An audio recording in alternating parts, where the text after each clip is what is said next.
Hi guys, I'm Nate from Good Man Racing, and this is 10 things that I learned from the Baja 1000. Let's dive into it. 1, pre-running is essential. What is pre-running? Pre-running is when you get to go on to the race course and practice it a lot before you actually go race. So instead of doing everything on race day and finding out the hard way, pre-running allows you to learn about your race course, practice it, figure out where your car might not make it or if there's a better line that you can use. Pre-running really is necessary. We definitely need to pre-run. The North teams got like 1,200 miles worth of pre-running in. Our second team got 30 miles worth of pre-running in, and I got no pre-running at all.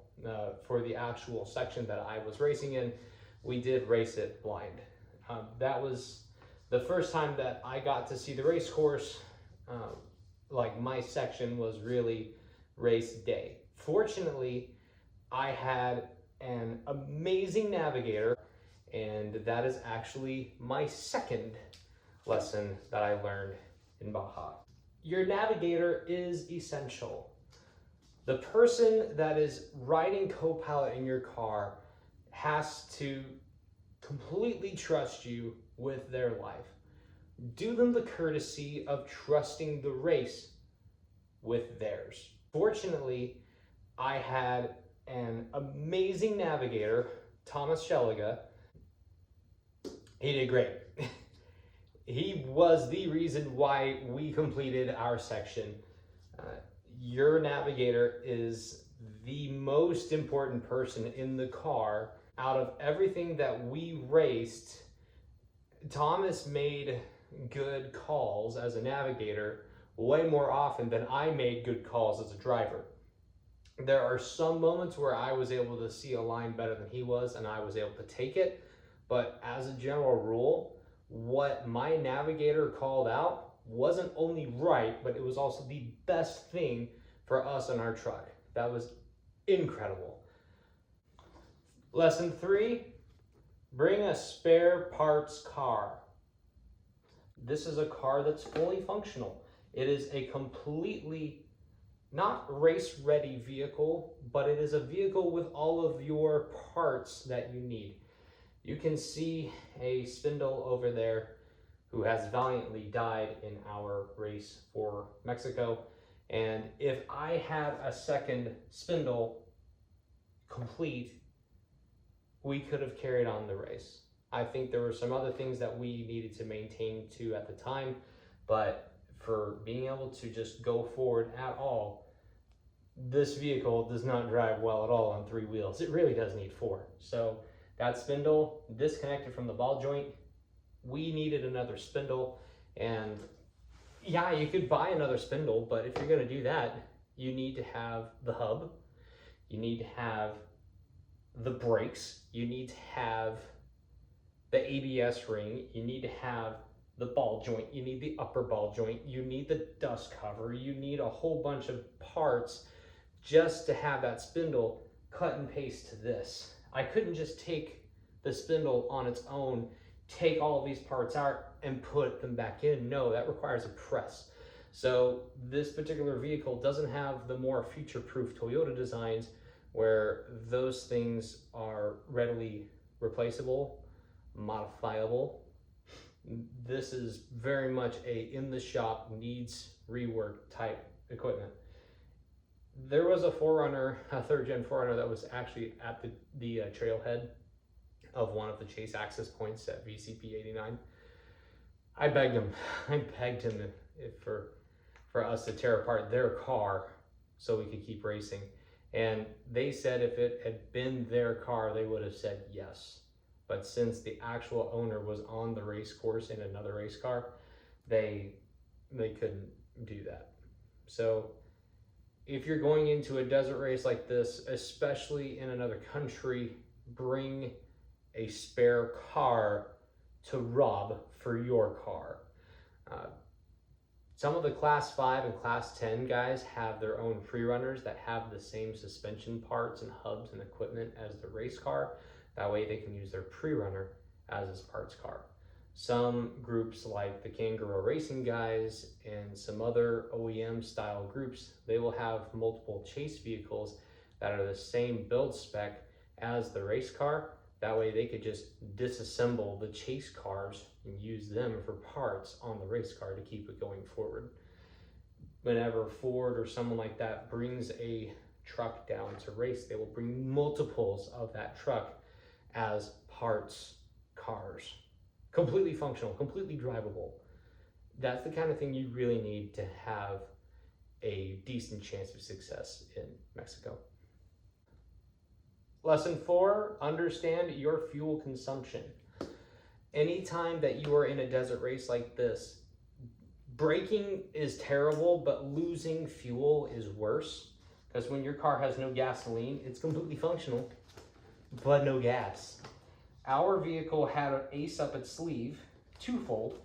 One, we could run on almost any grade of gasoline that was out there. We ran on 91 as a formality. 87 down in Baja proper has a lot of water in it, so you can't just fill it up at the pump and trust that it's going to be good. Just go with 91. But we budgeted 7 miles per gallon fuel consumption in this race. That was on previous data. We got 13. For Thomas's and my section, we got almost twice the fuel economy than we were originally expecting, which means now at when we were planning a 4 dump can fill up, as in putting 40 to 44 gallons worth of fuel into the truck, we only put like 1 1/4 worth of fuel in. That is a problem in the positive because we have lots of extra fuel laying around. The drawback is that when the car crashes and you can't fix it, now you have a whole bunch of fuel that you just can't get rid of. You need to fill it up in your car. You need to fill up somebody else's car with it. And race spec dump cans are no way to fill up an OEM car. So as we were trying to reach out to people and say, hey, do you want free fuel? There was no way for them to actually receive it because they didn't have a big giant oil drum for us to just pour gasoline into.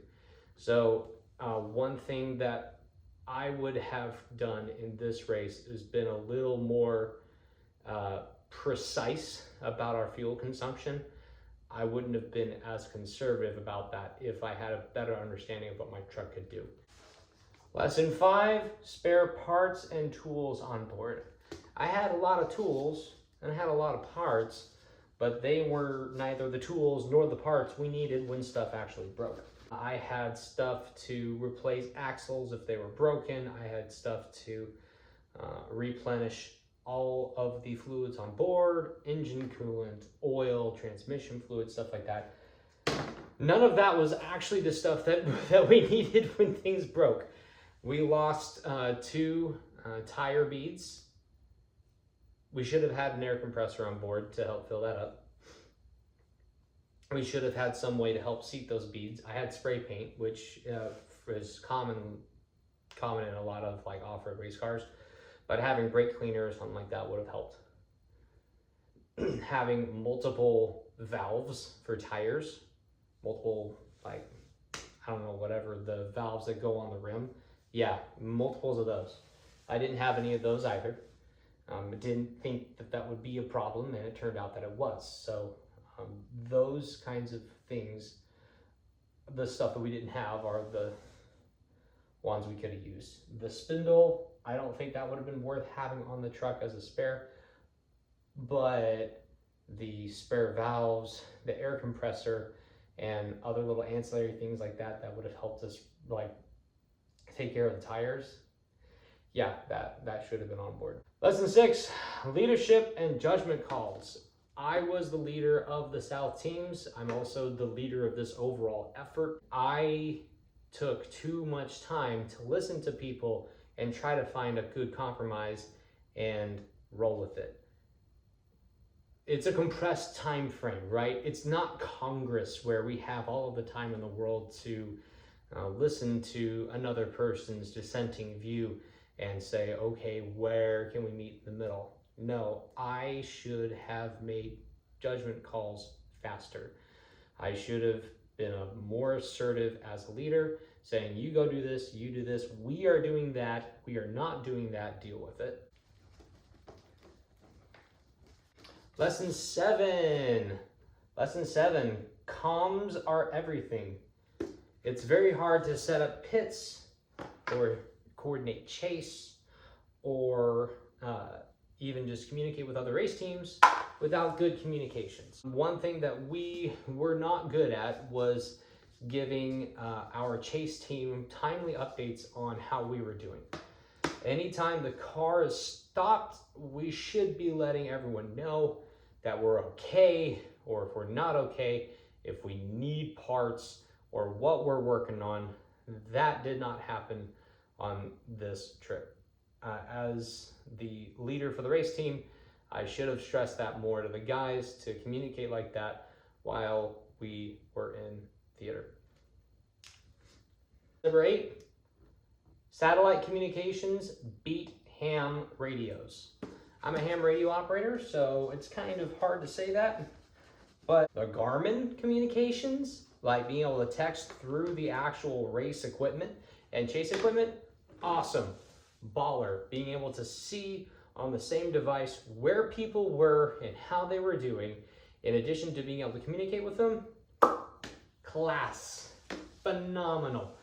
Ham radio couldn't work that far. Ham radio was great when we were going into the pits, being able to communicate with our chase teams that were close by, but that's all it was good for. Since this race required satellite communications for the vast majority of it, you might as well just invest in the satellite communication side of things up front. I don't think the Iridium sat phones are the way to go, though. I think Garmin and its use of the Iridium antennas is the way to go with Starlink. So Starlink, Garmin's, no sat phones. Use the satellite stuff with Starlink for your sat phones. I don't think the Iridium sat phones were as good as I hoped the Garmin stuff was. The Starlink stuff was. Now, granted, if Starlink fails, you're going to be relying on Garmin as the backup, but anytime that the Iridium sat phones failed, which was a lot, we would just default back to texting on the Garmins, and they worked great. So even though satellite communications beats out ham over these long ranges, it's specific kinds, Starlink and Garmin. Those were good. Lesson number 9, stickers are currency.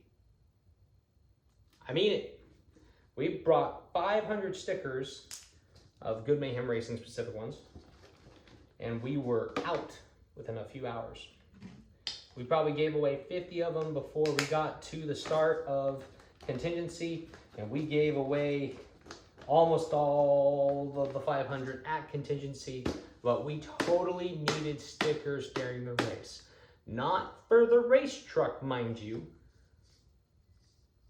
We needed it for the chase teams. So whenever the chase team would go through a military checkpoint or go through our community or set up pits and people were cheering them on, the biggest question over and over and over, do you have stickers? People are willing to bend over backwards if they can be part of your story, be part of your team effort, and stickers are the way to do that for the common man. Not just your name, not just your logo, but your number. My race number, 1491, was like gold to the people that knew us. They wanted to have that number pasted all over their car so then everyone else could see that they supported our team. I love that. That was cool. I had no 1491 stickers. I just had Good Mayhem Racing stickers. Should have had 1491 because that's the thing that you can see. So with your stickers, get your logos printed, get your sponsorships printed, but most importantly, get your number printed. As soon as you get that number assigned, make it your stickers and hand them out indiscriminately like they're dollars, like they're pesos. Everyone wants one, print it. Lesson number 10, And for those who are in competition, this might not jive well. Lesson number 10 is go slow and enjoy it. Save the truck for the next man, save it for the next team, but really, this is a once-in-a-lifetime experience for anyone like myself. I would love to do this again, but without being on another race team or having the financial backing to do it a second time, it's really, really hard to do twice. So I went at a pace that I could actually enjoy the experience of racing. I can remember much of the actual experience while racing. So can Thomas. Even though we were able to go at a good clip, we went slow enough to enjoy it. Yeah, we raced in the Baja 1000. We didn't finish, but you know what? Darn it, we tried. We got there. We started. And we did really well for being a first team. Yeah, there's a lot of aftermath to pick up. There's a lot of pieces to get fixed, but I'm thankful for the opportunity we had. So you're getting me when I'm tired, but I'm a lot better rested now than I was before I got there. So I'm Nate from Good Man Racing. I will see you out in the desert, if not my garage. And we're going to dig into the engineering side of the failures we had and figure out how we can make it better. I'll see you out in the desert, if not my garage.